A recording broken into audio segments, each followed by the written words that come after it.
बिस्मिल्लाहिर्रहमानिर्रहीम अस्सलाम वालेकुम वरहमतुल्लाहि वबरकातुहू। उम्मीद करती हूँ आप सब खैरियत से होंगे और ईमान की बेहतरीन हालत में होंगे। आप देख रहे हैं मेरा YouTube channel science teaching zone और आज के इस वीडियो लेक्चर में हम डिस्कस करने वाले हैं फर्स्ट ईयर बायोलॉजी के न्यू बुक के according chapter number 10 human respiratory system के एक्सरसाइज के इंक्वेस्टिव क्वेश्चंस को।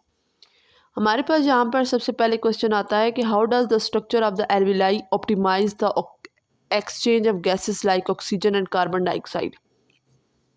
कि एल्विलाई हैं क्या, एल्विलाई का स्ट्रक्चर कैसा है और वो किस तरीके से गैसेस को एक्सचेंज करवाती हैं। तो ये बिल्कुल बुक वाले ही लिखा हुआ है, ये नहीं है ये कुछ और है और आपको इसमें ऐड करना पड़ेगा। आप सिंपली बुक से मार्क करके इसको याद कर सकते हैं। कहते हैं कि एल्विलाई क्या है कि जो ब्रोंकाई होती हैं टर्मिनल, वो एंड किधर होती हैं एल्विलर डक्ट पर, और हर एल्विलर डक्ट जाकर क्लस्टर ऑफ एल्विलाई में ओपन होती है। ये जो क्लस्टर हैं ये बल्क बनाते हैं लंग्स का और इनके इर्द गिर्द कैपिलरीज मौजूद होती हैं। हर क्लस्टर जो होता है उसके अंदर तकरीबन 20 से 30 एल्विलाइज मौजूद होती हैं। अगर इनके स्ट्रक्चर की बात करें तो जो एक एल्व्यूलस की बात करें तो वो मिलके बना हुआ होता है मोइस्ट एपिथेलियल टिश्यू से, जिनकी जो थिकनेस होती है वो 0.1 माइक्रोमीटर होती है। इसलिए ये क्या करते हैं, रिस्पिरेटरी सरफेस प्रोवाइड करते हैं जहाँ पर गैसेस एक्सचेंज जो है हवा और ब्लड के दरमियान होता है। अब देखें तो जैसे हम कहते हैं ना कि किडनी का फंक्शनल यूनिट क्या है, नेफ्रॉन है। नर्वस सिस्टम का फंक्शनल यूनिट न्यूरॉन है। इसी तरीके से हमारे पास जो रिस्पिरेटरी सिस्टम है, लंग्स हैं, इनका फंक्शनल यूनिट क्या होता है, एल्विलाई होती हैं। एल्विलाई ही वो जगह होती हैं जहाँ पर गैसेस एक्सचेंज हो रहा होता है।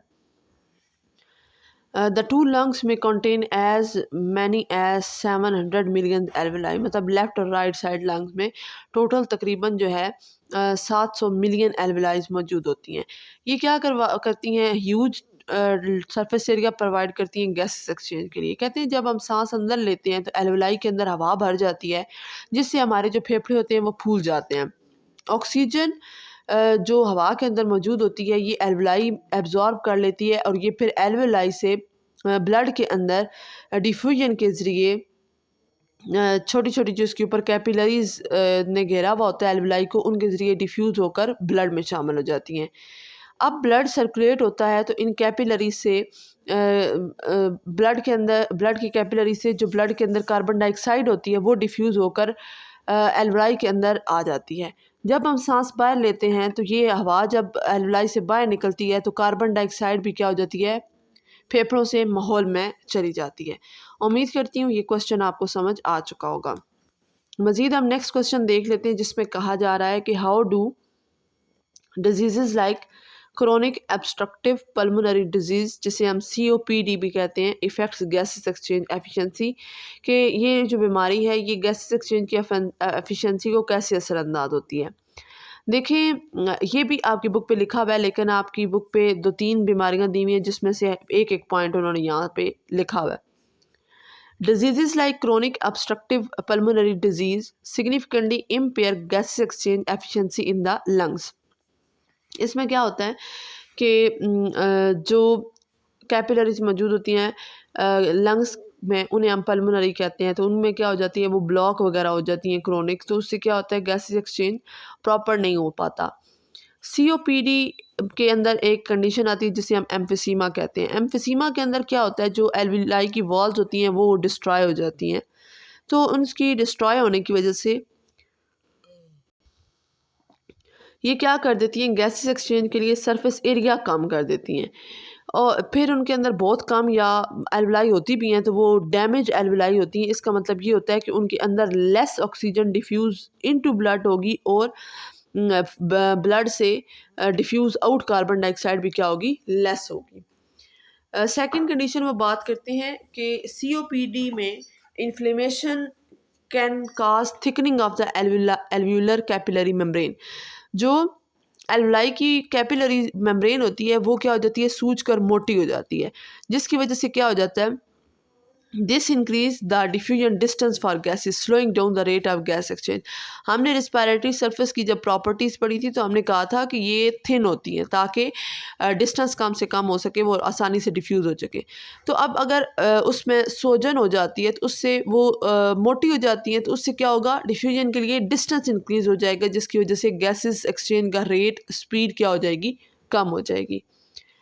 उसके बाद हम इसमें पॉइंट देख लेते हैं कि इन कंडीशंस लाइक क्रोनिक ब्रोंकाइटिस, मतलब अगर ब्रोंकाइटिस की बीमारी आ जाती है तो उसमें एयरवेज जो हवा का रास्ता होता है वो इन्फ्लेम्ड हो जाता है, सूज जाता है और ज़्यादा म्यूकस प्रोड्यूस करने लग जाता है, जिसकी वजह से क्या होता है कि जो हवा का रास्ता होता है वो ब्लॉक हो जाता है, हवा उसमें फंस जाती है और प्रॉपर तरीके से एक्सलेशन नहीं हो पाती।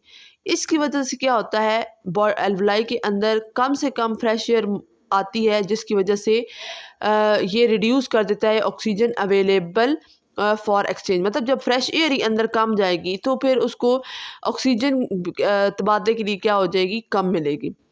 नेक्स्ट क्वेश्चन आ जाता है, can you explain the process of external respiration versus internal respiration in the context of gases exchange. इस क्वेश्चन को हमने शॉर्ट क्वेश्चन में भी पढ़ा है कि एक्सटर्नल और इंटरनल रिस्पायरेशन क्या है, ये दोनों अलग अलग हैं। अब डेफिनेशन आपने पहले भी याद किए कि एक्सटर्नल और इंटरनल रिस्पायरेशन दो अहम कंपोनेंट है गैस एक्सचेंज के, which is essential for delivering oxygen to tissue and removing carbon dioxide from the body, जो कि दोनों बहुत इंपॉर्टेंट होते हैं ताकि ऑक्सीजन बॉडी के टिश्यूज़ तक पहुंच सके और उनसे कार्बन डाइऑक्साइड को रिमूव करवाया जाए। सबसे पहले हम एक्सटर्नल रिस्पायरेशन को देख लेते हैं। एक्सटर्नल रिस्पायरेशन क्या होती है कि गैसेस का एक्सचेंज होना लंग्स और ब्लड के दरमियान। ये होती कहाँ पे है, हमारे लंग्स में होती है, स्पेसिफिकली किधर होती है, हमारी एल्वेलाई और उस पर मौजूद पल्मोनरी कैपिलरीज के दरमियान। ऑक्सीजन जब एल्वेलाई से डिफ्यूज़ हो जाती है ब्लड से, तो ये होती किधर है, लंग्स के इर्द गिर्द कौन सी कैपिलरीज मौजूद होती हैं, पल्मोनरी कैपिलरीज। और कार्बन डाइऑक्साइड जो ब्लड के अंदर होता है वो डिफ्यूज़ हो जाता है एल्वेलाई के अंदर ताकि वो बॉडी से बाहर जा सके। अब इसके जो रेट वगैरह है वो कैसे फ़र्क करता है, कहते हैं जितना डिफरेंस होता है पार्शियल प्रेशर ऑफ गैसेस में, मतलब ऑक्सीजन और कार्बन डाइऑक्साइड में जितना उनके प्रेशर में डिफरेंस आ रहा होता है एल्वेलाई और ब्लड के दरमियान, वही उसको पुश करता है, ड्राइविंग फोर्स के तौर पर एक्ट करता है कि उसको कैसे इनहेल और एक्सेल करवाना है। इंटरनल रिस्पायरेशन को देखें तो इंटरनल रिस्पायरेशन अब देखें यहाँ से लंग से ब्लड में खून पहुंच गया है, उसको एक्सटर्नल रिस्पायरेशन कह रहे हैं। अब ब्लड से जब ऑक्सीजन बॉडी के सेल्स तक जाएगी तो उसे हम क्या कहेंगे, इंटरनल रिस्पायरेशन।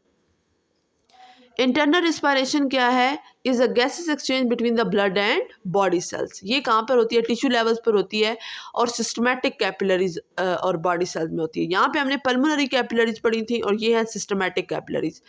लंग्स के पास जो होती हैं वेजल्स, उन्हें हम पल्मोनरी कहते हैं और बाकी पूरे की पूरी जिस्म के पास सिस्टमैटिक कैपिलरीज मौजूद होती हैं। ब्लड के अंदर ऑक्सीजन अब लंग से ये ले आया है, ये क्या करता है, ऑक्सीजन को डिफ्यूज़ करता है in the capillaries and into the cell where it is use for cellular respiration. ये फिर ऑक्सीजन जब ब्लड से सेल्स के अंदर आती है तो ये इसको इस्तेमाल कर लिया जाता है सेलुलर रिस्पायरेशन के लिए, और जो सेल्स के पास कार्बन डाइऑक्साइड होती है वो ब्लड के अंदर आ जाती है।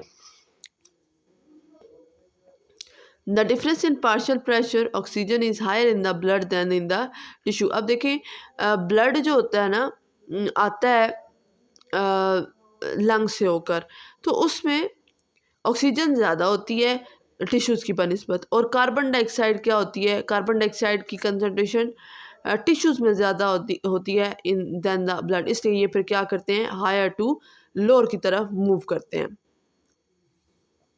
उसके बाद हमारे पास क्वेश्चन नंबर 4 आ जाता है, how does the transport of like oxygen in the blood stream support cellular respiration. मतलब जो ऑक्सीजन ट्रांसपोर्ट होती है ब्लड स्ट्रीम में, ये सेलुलर रिस्पायरेशन में कैसे हेल्प आउट कर रही होती है, कैसे सपोर्ट कर रही होती है।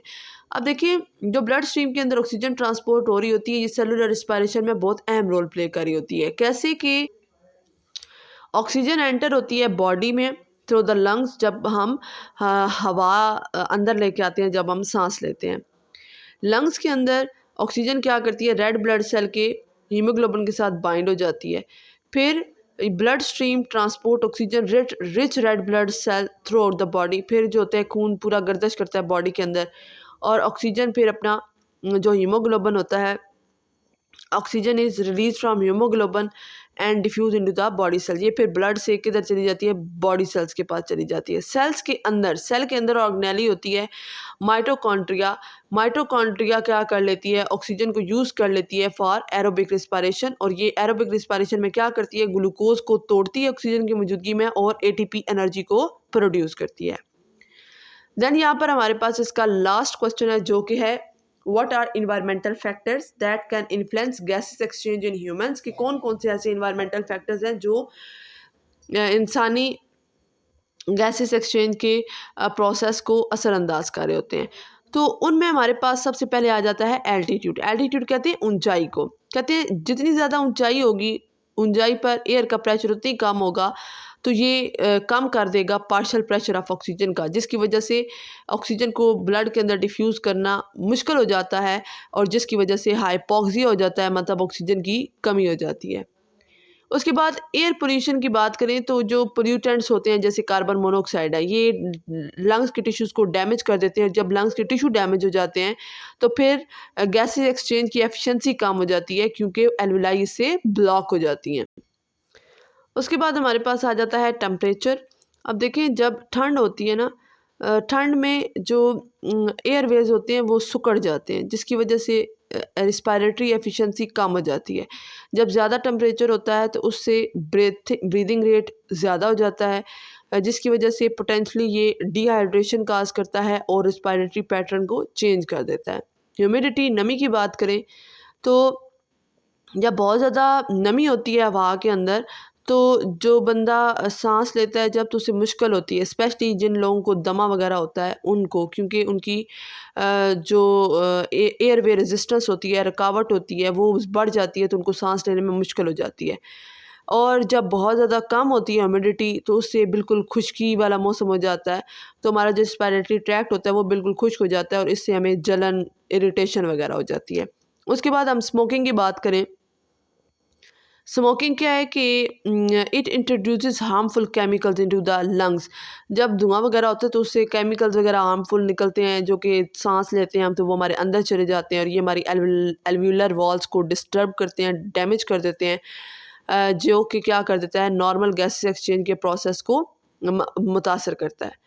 आगे एलर्जेंस और इरिटेंट्स की बात करें तो जैसे हमारे इन्वायरमेंट के अंदर पोलन्स या डस्ट या इरिटेंट जैसे कि केमिकल के फ्यूम्स और स्मोक वगैरह क्या करते हैं, हमारे रिस्पायरेटरी ट्रैक्ट में इन्फ्लेमेशन काज कर देते हैं, और इन्फ्लेमेशन से वो तंग हो जाता है, जिसकी वजह से गैसेस एक्सचेंज पे बहुत बुरा असर पड़ता है। ये था हमारा आज का टॉपिक, जिसमें हमने chapter number 10 human respiratory system के एक्सरसाइज के इनक्विजिटिव क्वेश्चंस को डिस्कस किया है। उम्मीद करती हूँ आपके तमाम कॉन्सेप्ट्स क्लियर हो चुके होंगे। वीडियो आपको पसंद आई हो तो इसे अपने फ्रेंड्स के साथ लाजमी शेयर कीजिएगा, और वीडियो को लाइक भी कर दीजिएगा। ऐसे इन्फॉर्मेटिव लेक्चर्स के लिए साइंस टीचिंग जोन को सब्सक्राइब और लाइक और शेयर करना मत भूलिएगा। मिलते हैं इंशाल्लाह ताला नेक्स्ट लेक्चर में। तब तक के लिए रखिएगा अपना बहुत सारा ख्याल, मुझे रखिएगा अपनी दुआ में याद। मुझे दे इजाज़त। अल्लाह हाफ़िज़।